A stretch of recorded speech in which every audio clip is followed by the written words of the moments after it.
this usually it is traditional within this lineage, within our lineage, to pay homage to the indigenous people who lived on this land for many thousands of years. And in this location, that's the northern Chumash. And, you know, I personally, since I was a child, have this respect for the indigenous people in that they had such a connection to the land and to nature, and that they saw an interconnectedness. And, you know, even as a child, that inspired me. And now I realize how hard that is to maintain, really. And so I have deep respect for them. So please join me in a bow to the indigenous people on this land.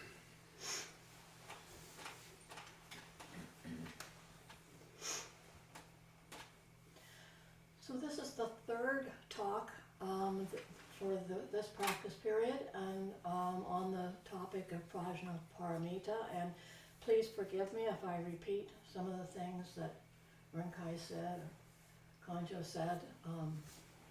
I think many of you did not hear their talk, so that's probably okay. And I also think, if you're at all like me, I need to hear things many, many times before I begin to really get the feel for it. So Prajnaparamita, prajna can be translated as wisdom or understanding. And paramita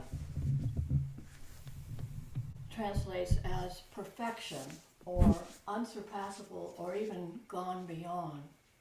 So Prajnaparamita is the perfection of wisdom or unsurpassable wisdom or perfection of understanding. Prajnaparamita teachings are at the center of our practice. When we chant the Heart Sutra for every evening service. We, in the morning, for morning service, we chant the hymn to Prajnaparamita as the introduction to our women ancestors in our lineage. And every time we chant all Buddhas throughout space and time, all Bodhisattvas, Mahasattvas, we include Maha Prajnaparamita. So we give her equal billing with the Buddhas and the Bodhisattvas and the Mahasattvas. So there are at least 35 Prajnaparamita texts.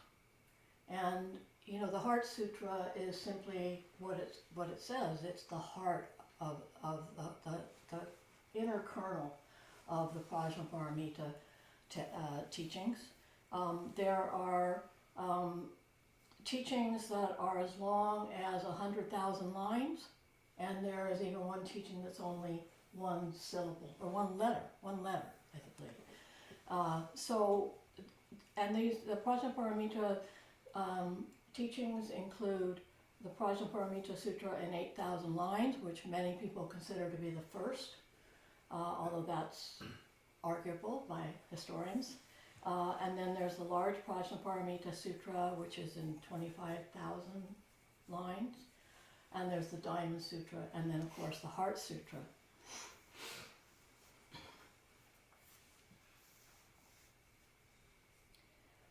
So in the first case in the Book of Equanimity, it talks about the great master Bodhidharma coming to China. And Emperor Wu of Liang had heard about Bodhidharma, and he asked for him to appear before him because he had heard about this great sage from India.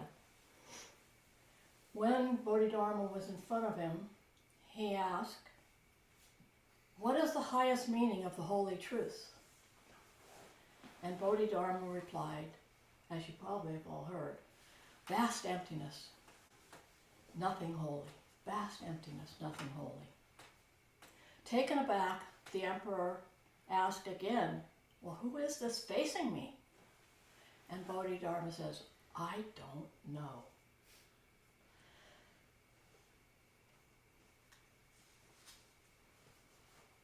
So this vast emptiness of the Bodhidharma spoke of is the emptiness that is taught by the Prajnaparamita, by the perfection of wisdom. what does empty mean? We talk about dharmas being empty a lot, but what does it really mean? Everything, all dharmas, are empty of own being. They don't have an own being. They don't have a permanent, discrete self to them. Everything is empty of a discrete self. Everything arises codependently. This self, which is sitting before you right now, is completely unbounded. This Dharma that tonight we call Fuku-an only exists in this moment. It only exists in relation to each of you. It only exists because of the air that I breathe and we breathe, because of the food that I've eaten and that we have eaten, and that people have worked very hard to produce for us, because of my parents and my grandparents and my great-grandparents, and because of every decision that they and all of us have ever made, and because of every other Dharma that we have ever interacted with. So we co-arise with all of this. We don't rise on our own, separate from things. This is the codependent arising of Fuku-an. This is the boundlessness of Fuku-an. And it is the codependent arising of each of you and the boundlessness of each of you. This codependent arising, this boundlessness, is the emptiness of all dharmas, the emptiness of Prajnaparamita. Before I retired, my job was as a professor of art, and I taught drawing for many, many years. And one of the hardest things to teach students, when you get new drawing students, is they want to put a black line around everything. There's a bottle, they put a black line around it. There's the table, they put a black line. There's the curtain, there's a black line around. So everything is delineated. And it's really hard to teach students to stop that, because that's a conceptual idea that these things are all separate, and to really teach them to look at what's really there and to see that that object, whatever it is that they're looking at, only exists in relationship to everything else that's in the same space with it. So the object, the background, the atmosphere, it all interacts and creates what is there. So teaching students to do that is very, very hard for them. And sometimes, actually when they're drawing, there may be a place where the white object is against a white background, and they can't see an edge. They can't see a difference. They can't see a separation. And to get them to then don't put a separation, don't put a separation there. And really, we and the world around us are not contained by boundary lines either. We are not discrete, separate entities. We flow into each other. We flow into our experience. Our experience makes us. Nothing has its own being. There is no enduring self or identity. Everything exists only in relationship with everything else. Everything is created through these relationships and these interaction. Without the whole rest of the world, we don't exist. I mean, try to imagine there not being the rest of the world and who you would be. You can't imagine it. You can't imagine that you could be here without everything else that is here. Everything is conditioned, and everything co-rises on each moment. No Dharma, nothing that we think exists.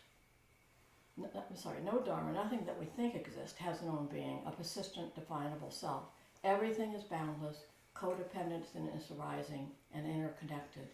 When Emperor Wu asks, "Who is this facing me?" and Bodhidharma answers, "I don't know," he is expressing that emptiness of his own being. And he's being honest. I don't know. Who is this? Who am I? It's the true, honest answer to who we are.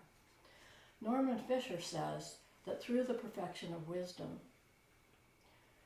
we understand that everything is unexplained, everything is silent, and everything everything is already complete.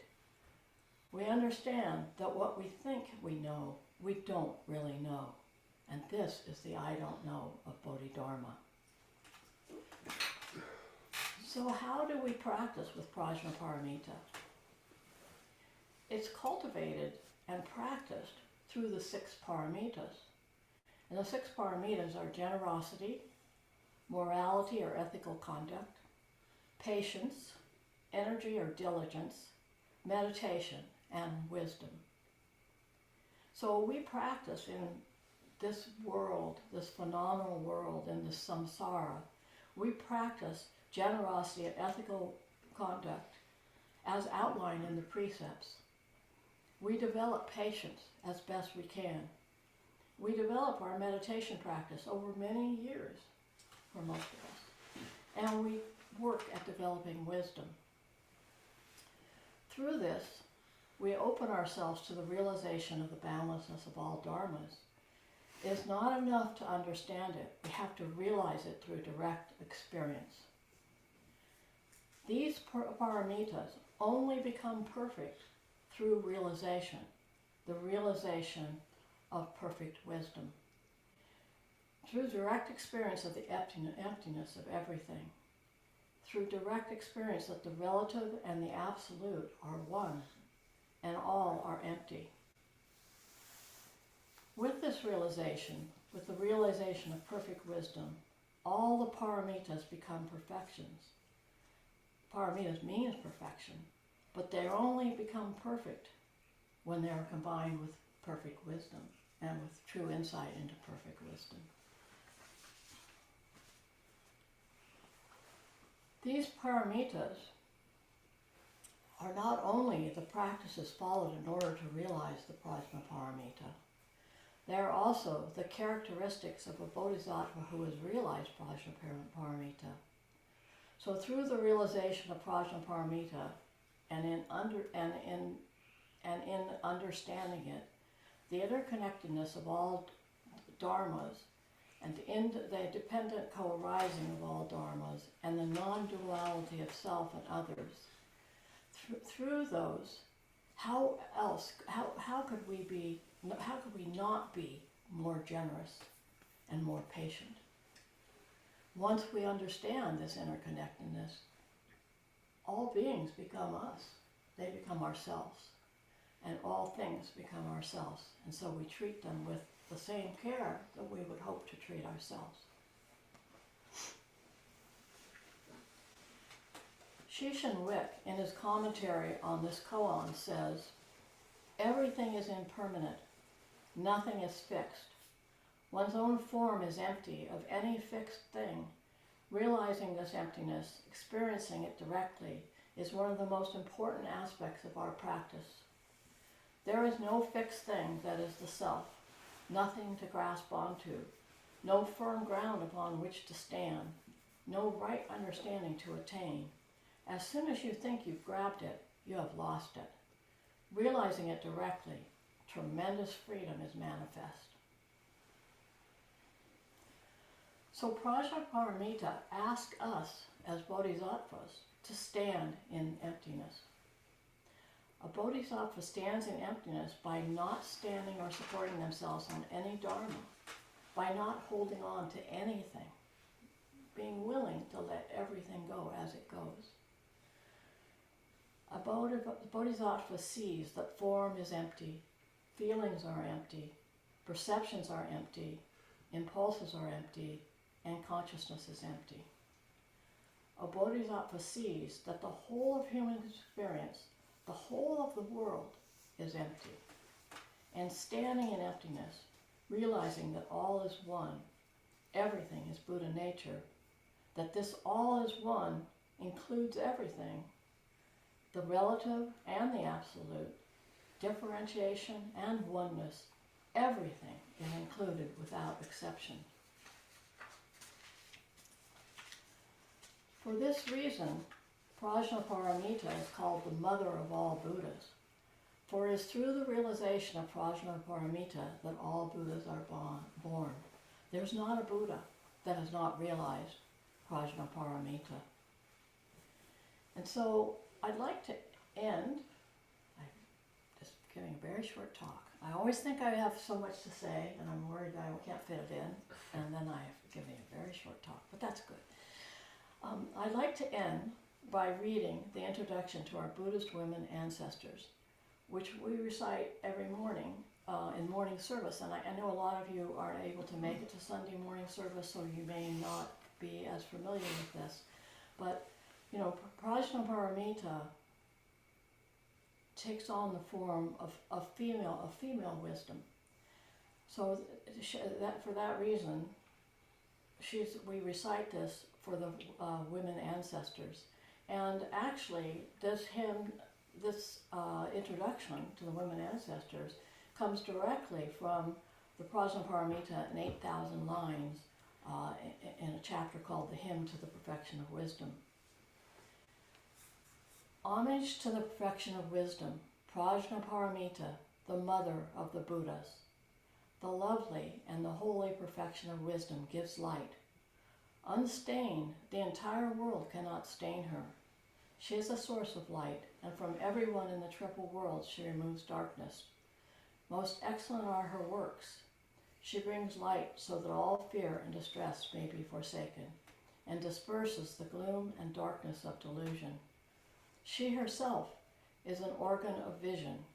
She has a clear knowledge of her own being of all dharmas, for she does not stray away from it. The perfection of wisdom of the Buddhas set in motion the wheel of Dharma. So I hope that maybe you have some questions or thoughts about this. I'd like to hear what you have, if you have anything.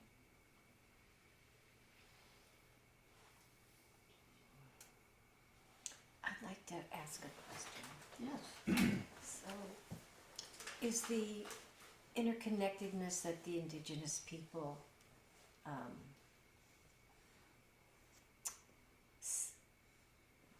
view the world the same as this? Or if not, how are they different? Well, I mean, I'm not an expert on indigenous people and all their beliefs, but I think it's based on something very much the same, and that is a feeling of deep interdependence with the natural world and with everything in their world.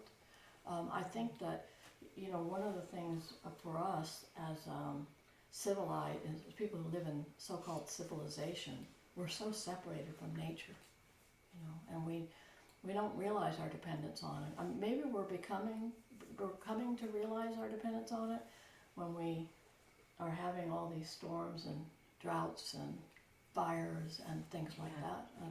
Maybe we're beginning to realize how little power we actually have.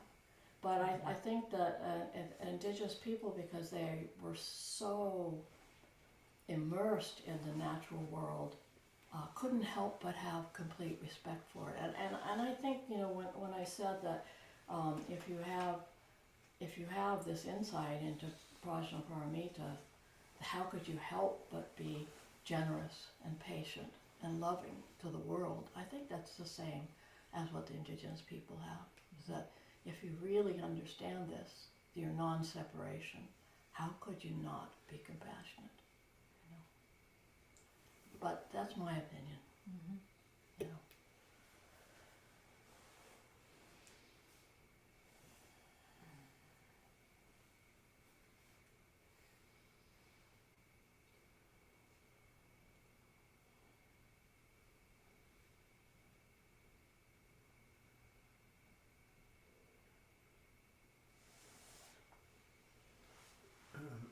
Thank you for your talk, Fuku-an. The idea of Prajnaparamita has always been kind of hard for me to come to grips with. But one of the in the Heart Sutra, it starts off with Avalokiteshvara doing deep Prajnaparamita, and that seemed to help me kind of think of it as a action. Mm-hmm. Practice, Mm-hmm. as opposed to a thing to attain, because my first instinct is to hear those hear your talk and think, well, I'm not there. Mm. I don't have that experience. That is not my experience. But then I kind of think, well, it's just it's a dance, but without. So in some ways, I think Prajnaparamita is maybe is a natural state that's being blocked for me. Mm. So maybe you could talk a little bit about that perspective. I wouldn't have said that, exactly what you said about it being blocked, but I would agree with it. I think,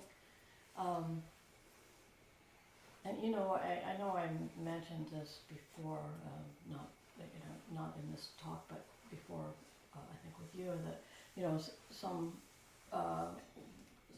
during my hosting, someone asked me about the function of pretending in practice. Mm-hmm. And I'd never thought of that, but I thought it was a wonderful question, because really, what else are we doing but we take on these forms and we pretend, we don't pretend, but we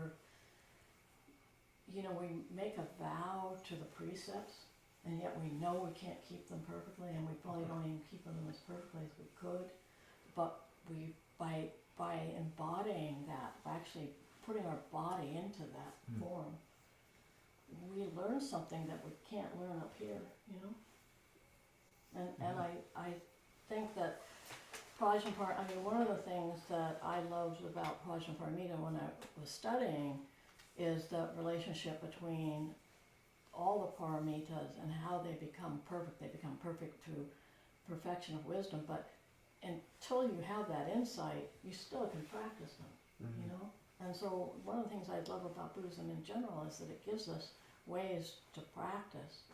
We hold up these lofty ideas, but one of the things I read is that insight into Prajnaparamita is kind of the absolute, but the phenomenal day-to-day practice is trying to live ethically, trying to be generous when we don't feel generous, trying to be patient.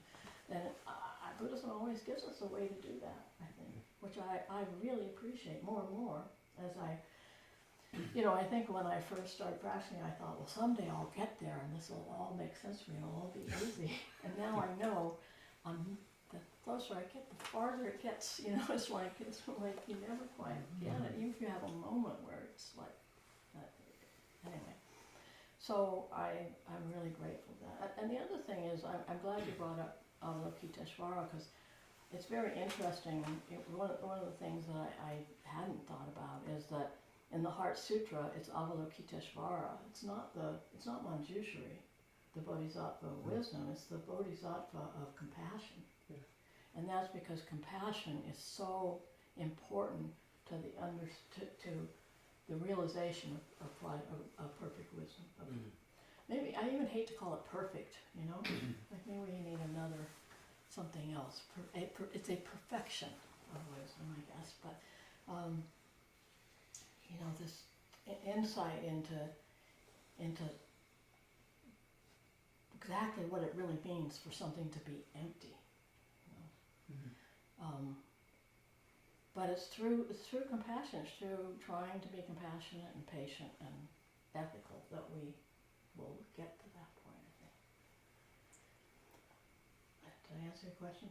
Yeah, thank you for talking more about it. Maybe if I could add just one more thing. Yeah. You mentioned Norman Fisher, and I think one of my favorite books I read is The World Could Be Otherwise. Yeah. And it's practicing with the 6 paramitas. Yeah. Right? Did you read that one? No, I haven't read it. I highly recommend it. Yeah. And practice these things. That's why we call it practice. Thank goodness we call it practice, huh? Yeah, thank you very much. Yeah. Anything else? I have a question. Yes. Was it 7 Prajnaparamita? 6, 7? There's 6. 6. What was the connection, or did you find in your studies of this, like these specific 6? How did they arise from Prajnaparamita? Like what's the connection between them? Do we know? Well, I don't, I mean, I did not anywhere see that somebody said this is how they came to be. I'm sure, you know, you could at least find out when they started talking about this, but, you know, one of the things, we have the study group on Tuesday nights, and one of the things that came up in the Tuesday night study group was how in early Buddhism there were all these lists. You know, there's just tons of lists. And really, one of the reasons there were those lists was because nothing was written down. So it was much easier to memorize things if they were in lists. So things were just put into these kinds of forms. But, you know, this is, again, going to be totally my opinion on this, but it's really a map for practice. You know? It's just a map for practice. And, It seems as if, like, let's say Avalokiteshvara, like, has this realization with Prajnaparamita, and these are the things that kind of arose out of it. Is that right? Like these 6 right. things kind of. Yeah.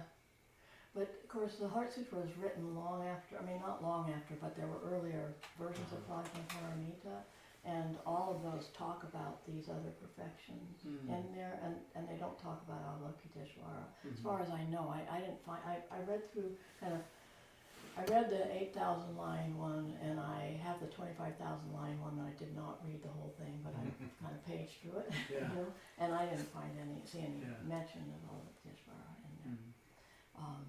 So I think it's kind of, the Heart Sutra was kind of a summarization of just the very essence of the, because really there's much more to Prajnaparamita.